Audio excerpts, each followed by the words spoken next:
कोई देश परमाणु हथियार का हस्तांतरण कर सकता है? लेकिन ऐसा आरोप लगता है कि चाइना ने अपनी टेक्नोलॉजी पाकिस्तान को दिया और पाकिस्तान ने यही टेक्नोलॉजी उत्तरी कोरिया को दिया, ताकि उत्तरी कोरिया अमेरिका को टॉर्चर कर सके। क्योंकि अमेरिका फ्री हो जाएगा पूरी तरह से, तो किस पे भिड़ेगा? चाइना पर। इसलिए चाइना अमेरिका को फ्री होने नहीं देना चाहता। अब आप कहेंगे कि डायरेक्ट क्यों नहीं चाइना ने दे दिया? तो चाइना बकलोल नहीं है, चाइना बहुत ही होशियार है। वो कभी भी डायरेक्टली अपने ऊपर दाग लगने नहीं देता है और कहता है इनडायरेक्टली तू होली खिला दो तो हमको कोई मतलब नहीं है, लेकिन डायरेक्ट हमारे ऊपर आंच नहीं आनी चाहिए। देखिए, ये है आपका उत्तरी कोरिया, ठीक है? ये कौन है? उत्तरी कोरिया। और ये है पाकिस्तान। चाइना चाहता तो किसे दे देता? उत्तरी कोरिया को, लेकिन उसने किसे दिया? अब पाकिस्तान ने किसे दिया? फंसेगा कौन? इसको चाहिए था पैसा, पाकिस्तान पैसा के लिए उगारे घूम देगा, ये तो परमाणु बम बेचना है। समझ में ही नहीं आ गया?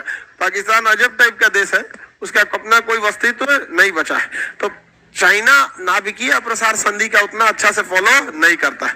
पाकिस्तान ने सद्दाम हुसैन को भी दे दिया था, पाकिस्तान ने मुअम्मर गद्दाफी लीबिया को भी दे रखा था। तो पाकिस्तान पे हमेशा इस बात का आरोप लगता है कि अपनी जो परमाणु शक्ति है इसका क्या करता है? प्रसार करता है। हालांकि यह संधि किसके लिए था? अप्रसार के लिए। किसके लिए था? अप्रसार। लेकिन इस संधि के होने के बावजूद कई देश जो थे नाभिकीय हथियारों को एक दूसरे को क्या करने लगे? ट्रांसफर करने लगे, जिस वजह से जो सुपर पावर देश थे, सब शक्तिशाली देश, उन्होंने कहा कि ससुरा सबके पास अगर परमाणु बम हो जाएगा तो कोई डरेगा क्यों? और दूसरा एक और चीज है, डरे ना डरे, लेकिन परमाणु बम रखने से ज्यादा दिक्कत ये है कि उसकी सिक्योरिटी देखना, या अगर कहीं चोरी हो जाए या आतंकवादियों के हाथ लग जाए या ससुरा अपने देश में गलती से भड़क जाए तो दिक्कत हो जाता है परमाणु बम। और ये इतना दूर इसका एरिया होता है जिससे कि कई दूसरे देश भी क्या हो सकते हैं? प्रभावित हो सकते हैं। परमाणु बम एक तरह का प्रदूषण है, न कि कोई हथियार है। जैसे जहां फटता है वहां 30 से 40 किलोमीटर एरिया डिफेक्टेड होता है, उसके बाद वो एक तरह का प्रदूषण, कैसे कोरोना वायरस है, सेम उसी तरह परमाणु बम होता है, दिखेगा ही नहीं, अब मर जाएंगे आदमी। और हवा को क्या कर देगा? प्रदूषित। कोरोना तो 15 दिन का टाइम भी तो देता था, अरे 14 दिन बाद तो पते चलता था और अगला 14 दिन में लेके चल जाता, यानी 1 महीना का उसका पूरा बैच चलता था, टारगेट बैच। समझ में आ गया कि नहीं आएगा? कितने दिन का? 1 महीना का टारगेट, सबको निपटा देता था। उसी तरह से परमाणु बम भी क्या है? एक तरह का प्रदूषण है। वो ज्यादा डिस्टर्ब नहीं करता है, बस क्या करेगा? प्रदूषण कर देगा। और जैसे आप सूंघिएगा उस प्रदूषण को, दिखेगा नहीं, आपका फेफड़ा गल जाएगा। और ये सबसे पहले उसमें ये थायराइड गलता है इसमें। इसलिए परमाणु बम से बचने के लिए पोटेशियम आयोडाइड की गोली खा ली जाती है।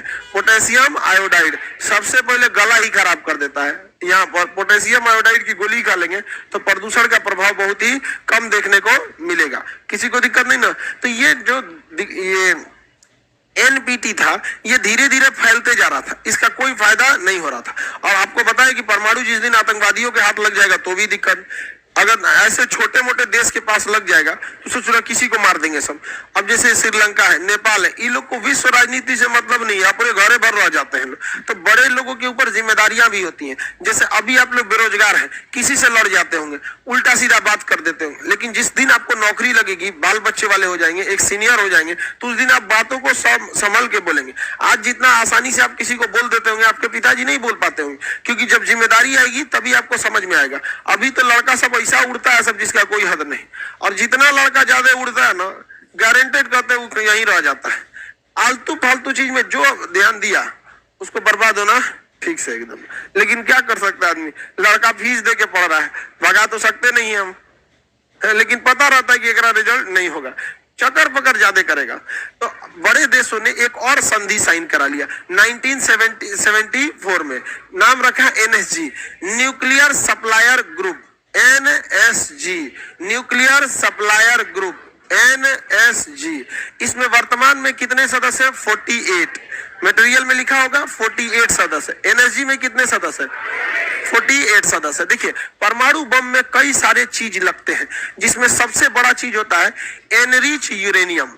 यूरेनियम जो निकलता है वह 25% एनरिच करिएगा, उसको साफ कीजिएगा ना, तो परमाणु बिजली बना सकता है। लेकिन उसे 55% साफ करना पड़ता है अगर आप उसे क्या बनाना चाहते हैं, परमाणु हथियार बनाना चाहते हैं। और अच्छा करना चाहते हैं तो 80% तक क्या करना पड़ता है, एनरिच करना पड़ता है। समझ में आ गया कि नहीं? एनरिच मतलब उसकी साफ करना पड़ता है। समझ में आ रहा है कि नहीं आ रहा है? जैसे आप कभी कभी देखिएगा ना, दांत तो साफ करते हैं, 4 बार मारा इधर, 4 बार मारा इधर, थूक दिया, काम खत्म। लेकिन कहीं अगर स्पेशल जगह जाना है, या आपका बियाह शादी पड़ा है, या इंटरव्यू है, तो मार लगता है कि आज तेरा ससुरा पूरा कोना कोनी साफ करके रख देंगे। इतना पूरा ऐसा लगेगा जैसे हार्पिक से धो देगा, सब पूरी तरह से साफ कर दे। उसी तरह से यूरेनियम जो परमाणु बिजली घरों में लगता है वो उतना शुद्ध नहीं होता है, लेकिन जो परमाणु बम में लगता है वो बहुत ज्यादा शुद्ध होता है। यानी अगर यूरेनियम पर कंट्रोल किया जा सके, यूरेनियम, पोलोनियम, ये सब जो चीजें परमाणु ईंधन के रूप में काम आती है, तो इससे ये हो सकता है कि अगर किसी के पास टेक्नोलॉजी आ भी गई तो वो ईंधन का यूरेनियम कहां से ला पाएगा। और यूरेनियम को एनरिच करना ऐसा नहीं होता है कि चावल फटकना हो गया कि कोनो कोना में कर दीजिएगा, उसके लिए बहुत हैवी प्लांट लगाना पड़ता है। तो कोई भी देश उस पर क्या कर सकता है, निगरानी रख सकता है। और अंतर्राष्ट्रीय परमाणु ऊर्जा आयोग जिसका मुख्यालय जेनेवा में है, ये हर देश पर अधिकारित है कि वह निगरानी कर सकता है। अगर वह कह देगा अंतर्राष्ट्रीय परमाणु ऊर्जा आयोग किसी देश से, भारत से, कि आपके पटना में मुसल्लापुर में एक बहुत बड़ा गोदाम है जिस पर परमाणु ऊर्जा का, परमाणु बम का क्या कर रहा है, परीक्षण किया जा रहा है, तो भारत सरकार को उसको परमिशन देना पड़ेगा। अब वो परमाणु ऊर्जा कहाँ आएगा, पटना, मुसल्लापुर हाट में। जब गोदाम खोलेगा तो देखेगा तो खान सर का कोचिंग है। समझ में गया कि नहीं? यहाँ का लड़कों परमाणु बम है, लड़की तो हाइड्रोजन बम। अगर परमाणु बम को क्या करना है, फैलने से रोकना है, तो उस पे जो ईंधन है उस ईंधन को क्या करना पड़ेगा, रोकना पड़ेगा। अब दो समस्या ये है, ईंधन को रोकने में कितनी समस्या आती है, दो। पहला समस्या ये आ जाता है बाबू कि हर देश के पास परमाणु बिजली घर है, और वो परमाणु बिजली घर में भी वही ईंधन लगता है जो परमाणु बम में लगता है। अब हो गया बवाल कि कोई भी देश पहले बनाता है परमाणु बिजली घर। जैसे भारत ने 1972 में बनाया परमाणु बिजली घर, और 1974 में फोड़ दिया अपना परमाणु बम। समझ में आ गया कि नहीं आ गया? तो ये हर देश में क्या हो जाता है, डर हो जाता है, भाई ये क्या हो गया। तो परमाणु बिजली घर भी बनाना था, तो परमाणु बिजली घर में जो यूरेनियम लगते हैं वो 20 से 25% एनरिच यानी शुद्ध करके रखे जाते हैं, उससे ज्यादा वो उसे देता नहीं है। अब उसके बाद उसे एनरिच करने में 80% ले जाने में बहुत ज्यादा टाइम लगता है, 2-3 साल लग जाएंगे। इस बीच कौन पकड़ लेगा, अंतर्राष्ट्रीय परमाणु ऊर्जा आयोग। और कौन देश परमाणु बम बना रहा है, धीरे धीरे भांप के पता चल जाता है कि कौन, जैसे अभी ईरान, धीरे धीरे पता चल जाता है कि नहीं पता चल जाता है। तो एनएसजी के सदस्य जो है 48 है, ये वही 48 सदस्य है जिनके यहाँ यूरेनियम पाया जाता है या थोरियम पाया जाता है। अब ये कहते हैं कि हम किसी को 1 ग्राम यूरेनियम बेचबे नहीं करेंगे अगर वह देश एनपीटी पर साइन नहीं किया है तब। तो पहले अगर आपको क्या चाहिए, यूरेनियम चाहिए अपने परमाणु बिजली घर में डालने के लिए, तो आपको क्या साइन करना पड़ेगा, एनपीटी। और एनपीटी साइन करिएगा तो उसमें लिखा रहता है कि अमेरिका, ब्रिटेन, फ्रांस, रूस, चाइना, यही 5 परमाणु संपन्न देश हैं, अन्य देशों को परमाणु हथियार रखने का अधिकार नहीं है। भारत साइन करेगा? नहीं किया है भारत साइन नहीं किया, कहा कि हमारा परमाणु को काम में आएगा दीपावली के लिए। हाँ, तो भारत ने एनपीटी पे साइन किया है? नहीं किया। अब भारत को क्या यूरेनियम मिलेगा? नहीं। तो एनएसजी के सदस्य भारत को यूरेनियम नहीं देते। तो भारत इधर उधर से जुगाड़ लगा के कभी ऑस्ट्रेलिया से व्यक्तिगत रूप से यूरेनियम मंगा लेता है, कभी कजाकिस्तान से, कभी कनाडा से।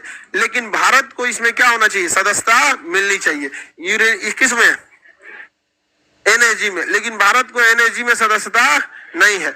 ये गड़बड़ बात है, क्योंकि हमारे पास जो यूरेनियम है हमारे देश का, वो परमाणु बिजली घर में चला जाता है, और बाकी जो बचता है तनी मनी कहाँ जाता है, परमाणु बम में। लेकिन यह घबराने की बात नहीं है, क्योंकि परमाणु बम में जितना चाहिए था उतना हो गया है। कोई देश परमाणु बम को 50-60 को नहीं मारता है, 2-3 को काफी है। भारत के पास लगभग 90 को है।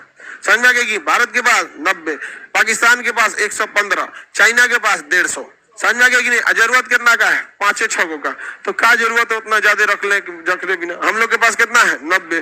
तो दोनों को 90-95 देख के हम लोग दोनों के हिसाब से रख दिए, बीजिंग से लेकर लाहौर तक। पूरा बेहतरीन ढंग से। परमाणु बम किसी भी युद्ध का समाधान नहीं है। इतना याद रखिएगा कि अगर हम लोग किसी पे मार दिए परमाणु बम या हमारे पे कोई मार दिया परमाणु बम तो फिर हम लोग भी नहीं छोड़ने वाले हैं। अब परमाणु बम चला तो प्रथम विश्व युद्ध तृतीय विश्व युद्ध चालू हो जाएगा, क्योंकि पहले सरकार पर दबाव बनाने वाला कोई नहीं था। अभी सरकार पर दबाव बनाने वाली सोशल मीडिया है। समझ में गए? सरकार पर क्या बना देगा? दबाव बना देगा। आगे देखा जाए, एनएसजी का सदस्य न होने के कारण भारत को यूरेनियम आसानी से मिलता है कि बहुत मेहनत से, इसलिए भारत का बिजली घर भी नहीं चल पाता है। तो भारत भी टांग लगाता है, कोयला फूकने लगता है। जब कोयला फूकेगा तो परमाणु प्रदूषण होगा, प्रदूषण होगा। अब यूएनएफसीसी वाले चले आएंगे। इसी में कहा जाता है कि आप प्रदूषण कम कीजिए, तो भारत क्या करता है? कोयला जलाने लगता है। अब केप की बैठक में सब कहता है इतना कोयला काहे जलाता है? तो कहा कि हमको बिजली बनाना है, अनारे में रहेंगे हम। तो कहा कि बिजली बनाना है तो सौर ऊर्जा से बना लो। तो कहा कि वो टेक्नोलॉजी अमेरिका वाला सब पेटेंट करा के रखा है, टेक्नोलॉजी दिला दो। और नहीं तो परमाणु ऊर्जा से बनाओ। तो परमाणु ऊर्जा में बिजली ज्यादा बनती है, प्रदूषण उतना नहीं होता है, प्रदूषण ज्यादा नहीं होता। परमाणु ऊर्जा से प्रदूषण ज्यादा नहीं होता, बिजली ज्यादा बनती है। तो कहता है कि तुम्हारा तो 12 को परमाणु रिएक्टर है, काहे नहीं उससे बनाता है? कहा कि हम एनएसजी के सदस्य नहीं है, हमको यूरेनियम नहीं देता है सब। और जब यूरेनियम नहीं देगा सब तो हमारा बिजली घर बंद रहेगा, हम जलाएंगे कोयला, बाद में गया प्रदूषण, पर्यावरण बाद में देखेंगे, पहले अपने देश को अनहरिया में रखेंगे। तो सब देश कहता है सब कोई बात नहीं, इसको विशेष समझौते के तहत परमाणु यूरेनियम उपलब्ध कराया जाए। तो भारत ने अपना कुल यूरेनियम डाल देता है किसमें? परमाणु बम में। अपना परमाणु यूरेनियम कहाँ डाल देता है? परमाणु बम में। अब बाकी जो एनर्जी से लाता है वो बिजली घर में। भारत एनर्जी का सदस्य बनना चाहता है, लेकिन चीन और पाकिस्तान इसका विरोध करते हैं। चीन कहता है कि अगर भारत एनर्जी का सदस्य बन सकता है तो पाकिस्तान क्यों नहीं? अब देखिए, जुगाड़ से अगर आप यूरेनियम मंगा भी लिए या आप ही के देश में यूरेनियम मिल गया, तब तो एनपीटी किसी काम का नहीं, क्योंकि एनपीटी साइन होने के बावजूद लोग परमाणु हथियारों की टेक्नोलॉजी दे देते थे, और या तो खुद देश वो बना लेता था टेक्नोलॉजी। और यूरेनियम का अगर उसके देश में थोड़ा भी भंडारण मिल गया तो अपने से बना लिया। तब 1996 में अमेरिका लाया सीटीबीटी, कॉम्प्रिहेंसिव टेस्ट, मतलब बहुत बड़े पैमाने पर टेस्ट, बैन, प्रतिबंध लगाया गया। ट्रीटी मतलब समझौता, सीटीबीटी बृहद मतलब कॉम्प्रिहेंसिव टेस्ट बैन